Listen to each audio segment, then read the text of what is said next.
kita supaya Tuhan kembali membuka mata hati kita ya. Oke, mari kita satukan hati kita dalam doa.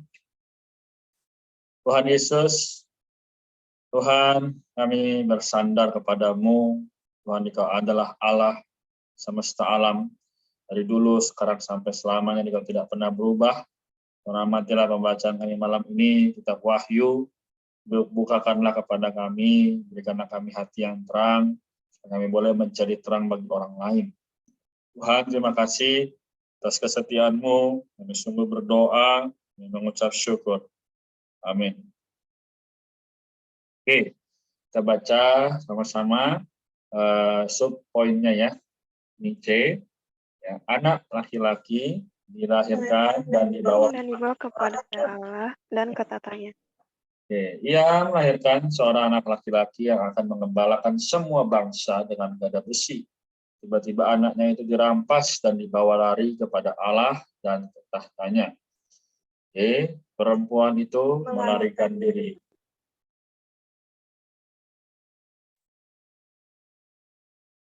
Oh ya.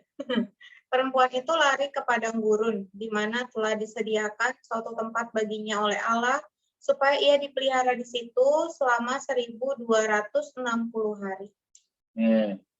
Perang di surga. Kemudian timbullah peperangan di surga. Mikael dan malaikat-malaikatnya berperang melawan naga itu, dan naga itu dibantu oleh malaikat-malaikatnya.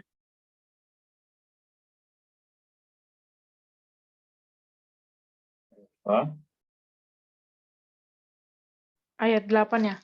9. Ada untuk 8, sorry. Tetapi mereka tidak dapat bertahan, mereka tidak mendapat tempat lagi di surga. Naga besar itu si ular tua yang disebut iblis atau Satan yang menyesatkan seluruh dunia dilemparkan ke bawah. Ia dilemparkan ke bumi bersama-sama dengan malaikat-malaikatnya. Seruan kemenangan di surga. Lalu aku mendengar suara yang nyaring di surga berkata, "Sekarang telah tiba keselamatan dan kuasa dan pemerintahan Allah kita dan kekuasaan Dia yang diurapinya, karena telah dilemparkan ke bawah pendakwa saudara-saudara seiman kita yang mendakwa mereka siang dan malam di hadapan Allah kita." Amin. Silakan Hezron ayat 11. Mereka mengalahkan Dia oleh darah anak domba dan oleh perkataan kesaksian mereka, karena mereka tidak mengasihi nyawa mereka sampai harus menghadapi maut. Ayat 12. Karena itu bersukacitalah hai sorga dan hai kamu sekalian yang diam di dalamnya. Celakalah kamu hai bumi dan laut, karena iblis telah turun kepadamu dalam geramnya yang dahsyat, karena ia tahu bahwa waktunya sudah dekat. Sudah singkat, sorry. Naga menganiaya perempuan itu. Ketika naga itu sadar bahwa ia telah dilemparkan ke atas bumi, ia memburu perempuan yang melahirkan anak laki-laki itu. Kepada perempuan itu diberikan kedua sayap dari burung nasar yang besar supaya ia terbang ke tempatnya di padang gurun, di mana ia dipelihara jauh dari tempat ular itu selama 1 masa dan 2 masa dan setengah masa. Lalu ular itu menyemburkan dari mulutnya air sebesar sungai ke arah perempuan itu supaya ia dihanyutkan sungai itu. Tapi bumi datang menolong perempuan itu. Ia membuka mulutnya dan menelan sungai yang disemburkan naga itu dari mulutnya. Naga itu berperang dengan sisa keturunan perempuan itu. Naga itu pun marah pada perempuan itu, lalu pergi memerangi keturunannya yang lain, yang menuruti hukum-hukum Allah dan memiliki kesaksian Yesus. Lalu naga itu berdiri di pantai laut. Nih, baik ya, puji Tuhan, pembacaan kita sampai di sini. Ya. Kita bersyukur bahwa Tuhan masih menjaga dan memberikan kesempatan pada kita bahwa Tuhan sendiri tidak memberikan hal itu kepada orang-orang luar ya, tapi kepada kita ya, orang yang percaya. Nah, maka di ayat 5 sampai 18 kita lihat tadi banyak hal perkara yang telah terjadi ya. Kita lihat tadi banyak hal ini, anak laki-laki dilahirkan dan dibawa kepada Allah dan ke tahtanya, lalu perempuan itu melarikan diri, perang di sorga, seruan kemenangan di sorga, naga menganiaya perempuan itu, naga itu berperang dengan sisa keturunan perempuan itu. Apa ya maksudnya naga?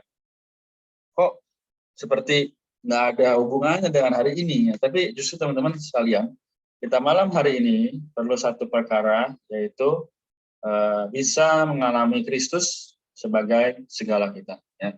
Jadi nanti saya buka ya, kita akan sedikit baca catatan kaki ya, beberapa, nanti teman-teman sisanya boleh baca secara pribadi. Oke, kita baca dari 51 ya, tadi Hezron terakhir, berarti dimulai dari saya lagi. Melahirkan di sini menandakan kebangkitan sama dengan yang tercantum dalam Kisah Rasul 13 ayat 33 sampai 34. Anak laki-laki itu tersusun dari kaum saleh pemenang yang telah mati dan bangkit.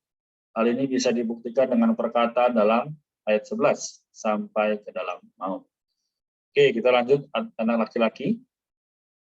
Dalam Alkitab, perempuan melambangkan pihak yang lebih lemah, laki-laki melambangkan pihak yang lebih kuat. Karena itu, anak laki-laki di sini melambangkan bagian yang lebih kuat di antara umat Allah. Anak laki-laki ini kelak akan memerintah bangsa-bangsa dengan tongkat besi. Ini menyatakan bahwa anak laki-laki ini tersusun dari para pemenang, seperti yang disinggung dalam pasal 2 ayat 26 sampai 27. Amin. Oke. Kemudian kita lanjutkan ini ya, 61. 61 padang gurun. Setelah anak laki-laki itu terangkat, perempuan itu akan tertinggal di bumi mengalami penganiayaan. Pada masa kesusahan besar, Allah akan menyediakan tempat untuk perempuan itu. Di sana perempuan itu akan dipelihara selama 1260 hari sebelum Allah membawa umatnya ke dalam kerajaan 1000 tahun. Hal ini mirip dengan waktu Firaun menganiaya Bani Israel dan Allah membawa umatnya ke padang gurun, memelihara mereka di sana sebelum membawa mereka masuk ke tanah permai. Selama kesusahan besar perempuan itu, mayoritas kaum beriman yang masih hidup dan tersisa akan dilindungi dan dipelihara oleh Allah selama 1260 hari. Hal ini dengan tegas membuktikan bahwa terangkatnya mereka akan terjadi pada hari terakhir dari 3,5 tahun kesusahan besar, yaitu pada hari terakhir dari 1260 hari. Oke ya. Jadi ini padang gurun bukan berarti susah ya, tapi justru maknanya begitu dalam ya. Oke, kita lanjutkan lagi. Kita baca nih 95.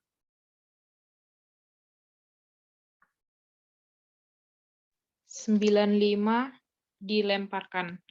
Iblis musuh Allah sudah dihakimi oleh Tuhan Yesus di atas salib. Selanjutnya kaum beriman pemenang diperlukan untuk merampungkan penghakiman ini, melaksanakan hukuman atas iblis. Peperangan antara kaum beriman pemenang dengan iblis sesungguhnya adalah pelaksanaan penghakiman Tuhan terhadap iblis. Akhirnya melalui peperangan mereka, iblis akan dilemparkan dari surga. Oke. Ini ya, cukup baik ya, bahkan sangat baik ya, dia akan dilemparkan dari surga. Oke, lanjut 10:2. Pemerintahan. Lihat kerajaan. Oh, literatur ya itu singkatannya ya. Oke, kerajaan. Kaum beriman pemenang berperang melawan iblis untuk mendatangkan kerajaan Allah. Tuhan mengajar kita berdoa untuk kedatangan kerajaan. Bersama doa kita untuk kedatangan kerajaan, kita perlu berperang untuk kerajaan. Datangnya kerajaan memiliki dua aspek. Pertama adalah realitas kerajaan yang berada dalam kehidupan gereja yang wajar pada hari ini. Kedua adalah manifestasi kerajaan dalam kerajaan 1000 tahun yang akan didatangkan melalui kaum beriman pemenang. Ketika manifestasi kerajaan datang, karunia keselamatan Allah akan datang secara penuh bersama kerajaan. Karunia keselamatan Allah sudah dinyatakan kepada kita hari ini, tetapi akan datang secara bulat pada zaman kerajaan. Demikian pula dengan kekuatan Allah dan kuasa Kristusnya. Hari ini kita sudah berbagian dalam kekuatan Allah dan kuasa Kristus. Tetapi pada zaman kerajaan yang akan datang, barulah kita bisa menikmatinya dengan sempurna. Nih, oke. Kita lanjut lagi sedikit ya. Setelah itu nanti kita akan ada sharing. Kita baca ini ya, 11:2. 11:2 darah. Darah anak domba untuk menebus kita. Menjawab semua dakwaan iblis terhadap kita di hadapan Allah supaya kita mengalahkan dia. Setiap kali kita merasa didakwa iblis, kita perlu menggunakan darah ini.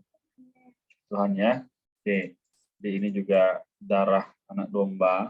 Itu bukan hanya 2000 tahun yang lalu, tapi sekarang yang masih berkhasiat. Oke. Ini fakta-fakta. Kita baca lagi tadi ya, ayat yang 17:1 dan 18:1. Setelah itu kita sudah ya, kita akan share. Oke, 17:1 keturunannya yang lain melambangkan umat Allah selain anak laki-laki, yaitu bagian yang agak lemah dari perempuan itu. Di antaranya ada sebagian orang-orang Yahudi yang memelihara perintah Allah dan sebagian kaum beriman yang mempertahankan kesaksian Yesus. Keduanya akan melalui kesusahan besar dan mengalami penganiayaan dan serangan naga itu. 18:1 laut.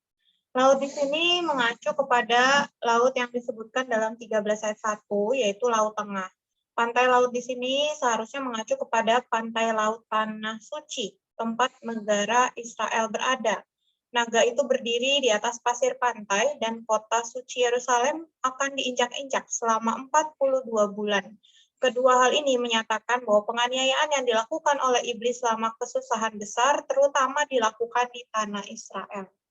Oke, Tuhan ya. Jadi semua ini adalah perlambangan ya dari yang akan datang nanti, yaitu ketika Tuhan datang kembali kedua, ya kan membawa ya para kaum beriman ya, kalau pasal-pasal sebelumnya ya, yaitu 144.000 orang yang dipilih, dan juga nanti kita kaum beriman tadi ya, kita yang misalnya kita yang tidak sekuat anak laki-laki ini ya, bagian yang agak lemah, yaitu tadi apa, kaum ini ya orang-orang Yahudi yang memelihara perintah Allah dan sebagian kaum beriman. Nah, jadi kenapa enggak semua? Karena apa? Enggak semua orang itu memelihara atau mempertahankan kesaksian Yesus. Nah, jadi gimana sih ciri-ciri kita mempertahankan kesaksian Yesus? Yaitu ini, kita baca firman, kita berdoa, kita memberitakan Injil atau firman Allah kepada orang lain. Nah inilah kita berbagian dalam mempertahankan kesaksian Yesus. Tapi juga harus dengan cara hidup kita yang sesuai dengan firman Allah. Jadi ini sangat berkaitan dengan kehidupan kita hari ini. Oke, mungkin ada yang tanya, kenapa naga, kenapa ada ular ya, kenapa harus perempuan itu yang dianiaya dan sebagainya. Teman-teman sekalian, ini semua adalah lambang ya. Jadi kalau saya jelaskan dulu sedikit, nanti teman-teman kalau ada yang mau tanya boleh. Jadi di ayat 5 dijelaskan, ia melahirkan seorang laki-laki yang akan menggembalakan semua bangsa dengan gada besi. Ya. Jadi tadi kita sudah baca juga catatan kakinya. Jadi teman-teman boleh renungan kembali. Ya. Jadi anak laki-laki ini adalah bagian yang terkuat, bagian yang di antara umat Allah itu yang bisa melayani dengan tanpa melihat situasi, tanpa percaya oleh perasaan gitu ya. Nah teman-teman, ini perlu namanya proses, dan kita semua bisa berbagian dalam hal itu, tapi harus kita ada namanya bayar harga, kita proses ya, kita tidak mengasihani diri sendiri, tapi justru apa? Hidup bagi Tuhan dan sebagainya. Ini yang dilakukan oleh Rasul Paulus dan rasul-rasul lainnya, karena mereka semua telah martir ya, mereka mati bagi Tuhan. Oke, itulah yang terjadi di dalam rasul-rasul yang mereka berkata apa? Dalam kitab ya surat-surat Paulus dia berkata, karena bagiku hidup adalah Kristus dan mati adalah keuntungan. Wow, jadi dia bisa berkata demikian ya, mati itu untung. Nah sekarang kita bisa bilang enggak, kita mati, oh untung, atau kita malah takut mati. Nah ini berarti ya kita harus lebih giat lagi mengasihi Tuhan. Atau malah kita ada teman-teman kita kan, belum kejar ini, belum dapat itu, belum punya ini, belum punya itu. Atau justru kita punya Kristus, malah kita memiliki segala. Kita punya Kristus, kita bahagia. Ya. Jadi puji Tuhan ya. Saya lanjutkan sedikit, nanti teman-teman boleh tanya atau share.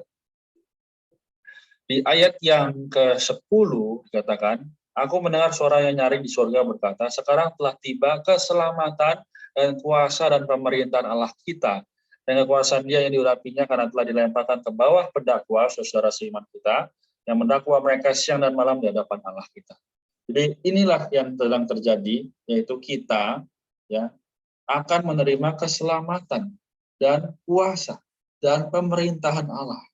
Ya, di mana sekarang mungkin dan memang pasti ada pencobaan dari si jahat. Ya. Dia menyerang pikiran kita, dia menyerang perasaan kita, emosi kita, dia kacaukan semuanya, sehingga menyebabkan kita tidak mau atau bahkan tidak ada kelayakan untuk datang kepada Tuhan, ya baik secara pribadi maupun bersama-sama. Tapi apa? Nanti ketika kita bisa bertahan sampai kepada kesudahannya, maka dia akan didakwa. Padahal dia pendakwa, dia akan didakwa oleh Allah kita ya. Jadi inilah sukacita dan kegembiraan kita semua, yaitu ketika kita bisa bertahan, maka Tuhan akan memberikan hal yang sedemikian. Oke, saya sampai sini dulu ya, supaya teman-teman ada mau tanya atau sharing boleh ya, sampai nanti waktunya ya, 30 ya. Amin. Silahkan jika ada yang mau bertanya atau mau share.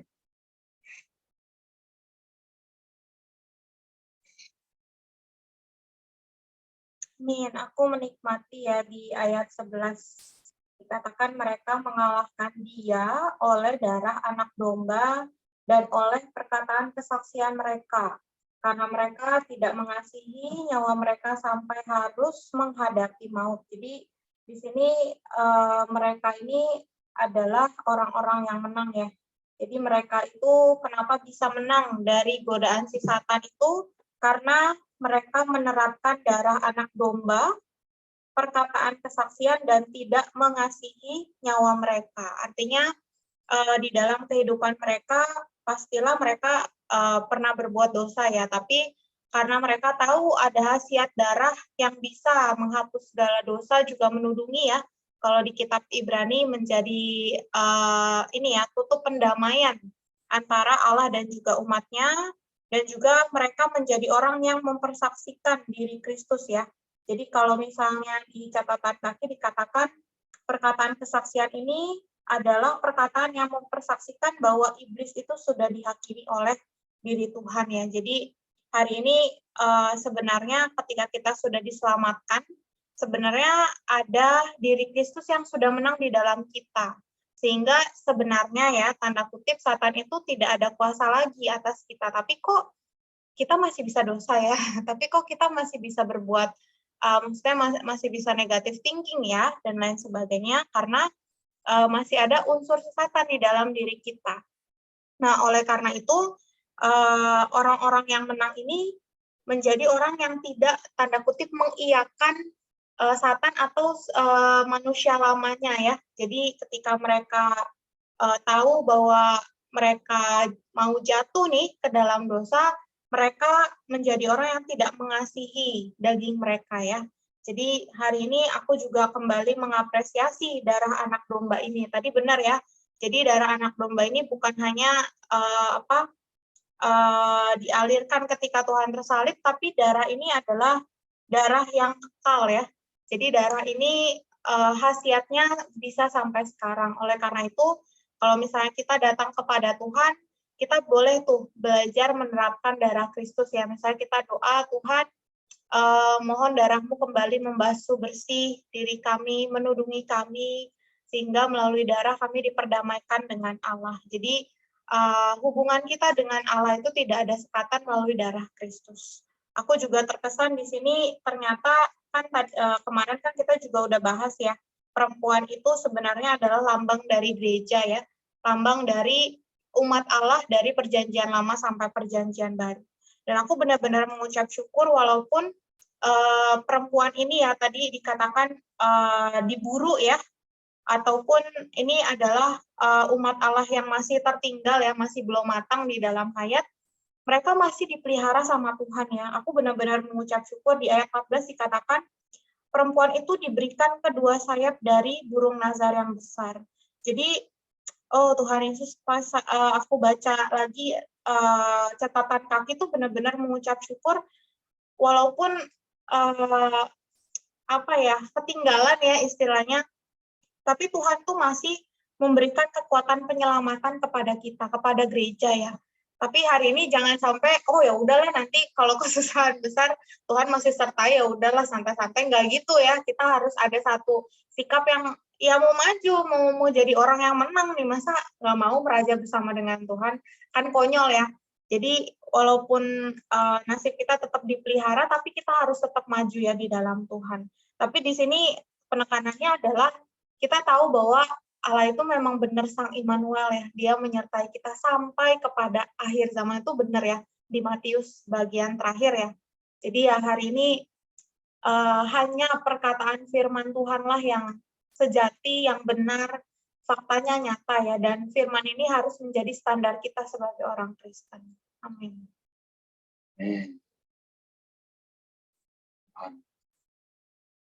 Oke, banyak ya. Jadi memang banyak hal, banyak perkara Tuhan begitu memelihara kita. Bahkan di saat mungkin kita lemah, jatuh pun masih beri kesempatan. Baik, apakah ada lagi yang mau bertanya atau share dari Marta, Axel, Eva, Okta, atau Hezron?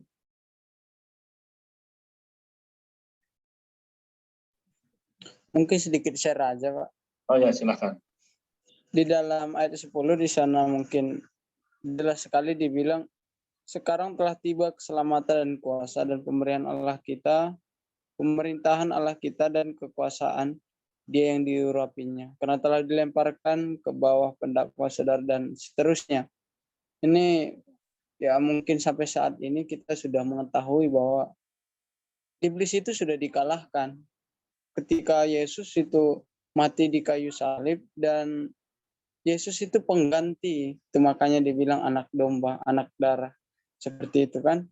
Jadi yang saya mungkin mau bagikan bahwa saat ini kita tidak akan mengalami yang namanya kekalahan lagi, baik dalam perperangan iman kita. Ketika kita hidup dalam kasih karunia yang Tuhan Yesus berikan bagi kita, maka kita akan terus meraih kemenangan. Meraih kemenangan ketika kita perperangan antara kedagingan kita dengan iman kita, atau diri kita sendiri dengan dosa, itu kan perperangan dalam kehidupan kita sehari-hari secara realita. Tetapi yang diingatkan di sini, keselamatan dan kuasa pemerintahan Allah kita dan kekuasaannya itu sudah ada di dalam diri kita. Jadi kita yang berkuasa atas dosa itu, bukan dosa lagi yang berkuasa atas kita. Tentunya ketika Yesus Kristus dengan kasih karunia sudah diberikan kepada kita, dan keselamatan itu sudah ada di dalam genggaman kita, maka kemenangan itu akan terus berlanjut sampai pada akhirnya Tuhan menjemput kita, kita tetap meraih kemenangan. Amin. Demikian. Amin. Baik ya, jadi benar sekali Tan Hezron ya. Kita sebenarnya sudah menang, dan memang faktanya sudah menang. Karena dia, yaitu Allah kita, dia telah disembelih, ya, dia telah mengeluarkan darah dan air, dan telah mengalahkan si jahat itu ya. Jadi ketika Tuhan mati 2000 tahun yang lalu, ya ketika itu tirai terbelah ya dari atas ke bawah. Itu menandakan bahwa tidak ada lagi sekatan antara kita dengan Allah. Tetapi sekarang pengalamannya memang tidak selalu semulus itu. Ya, maka apa yang harus kita kerjakan tiap hari, tiap saat, kalau kita ada merasa sudah mulai jauh daripada Tuhan, jangan malah makin jauh. Tapi justru kita datang pada firman. Ya, kita baca, mungkin kita nggak ngerti, baca aja, tapi kita boleh tanya kepada kakak-kakak yang lain, ya, atau kepada Tuhan sendiri. Tuhan, ini ayat ngomong apa? Kan? Sehingga Tuhan akan memberikan kepada kita wahyunya, ya. Karena kan dikatakan dalam kitab Efesus, ya, bahwa mintalah kepada Bapa ya, roh, hikmat dan wahyu supaya kita boleh mengenal Dia dengan benar. Amin. Ya, jadi oleh karena itu mari kita sama-sama belajar ya. Tidak ada yang sudah lulus ya. Kita semua masih belajar sampai nanti Tuhan datang kembali. Yang kedua kali kita akan bersama-sama meraja bersama Dia. Tadi seperti kata Hezron. Oke, saya hitung 1 sampai 5. Kalau tidak ada lagi kita akan tutup ya. 1, 2. Sorry, aku mau sharing sedikit ya. Sorry teman-teman, tadi sinyalnya putus, jadi aku baru balik lagi, baru sharing lagi. Jadi aku benar-benar terkesan ya bagaimana sebenarnya di saat yang kesulitan pun Tuhan itu tetap menjaga kita sebagai umatnya.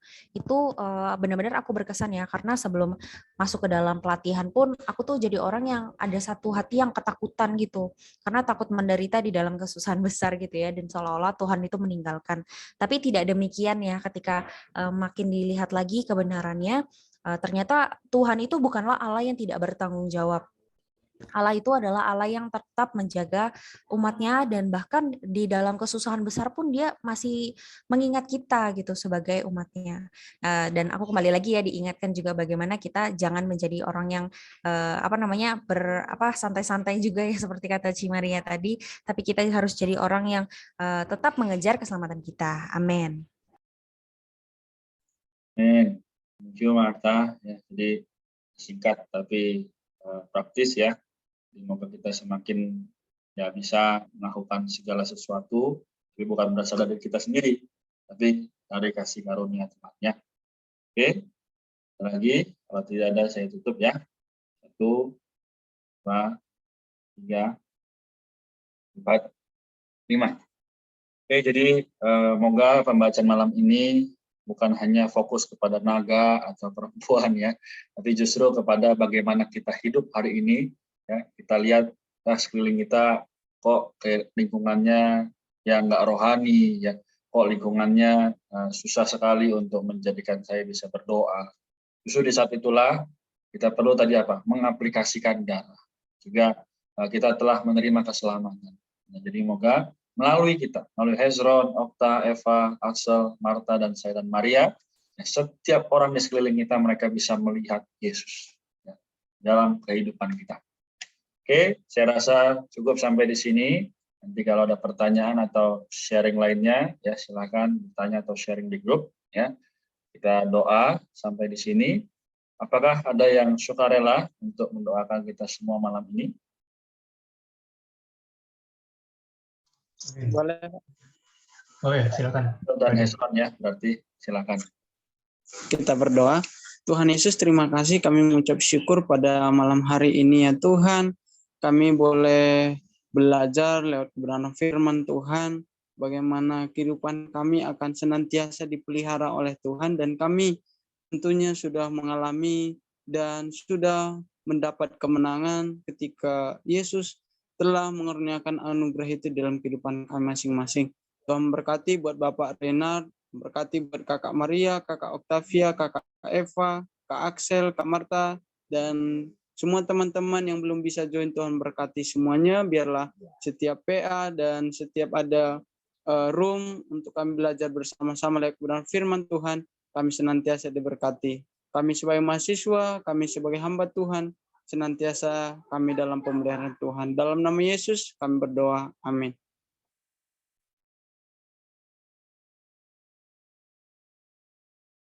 Axel, silakan. Amin. Ya Tuhan, terima kasih Tuhan firman malam hari ini, Tuhan kembali mengingatkan kami, dan pada zaman yang merosot ini, Tuhan boleh dapatkan kami, dan kami tetap Tuhan terus berperang melawan iblis, dan kiranya hari demi hari, dan juga Tuhan kami boleh terus datang kepadamu, dan sehingga kami tidak menjauh darimu ya Tuhan. Tuhan Yesus, dan kami terus mengejar pertumbuhan dalam hayat, sehingga kelak kami boleh menjadi pemenang ya Tuhan. Terima kasih Tuhan, amin. Amin. Oke, thank you Axel, Hezron untuk doanya. Ya, semoga kita semua makin diperbarui dalam kerohanian bersama-sama dengan Kristus. Oke, kalau itu kita tutup.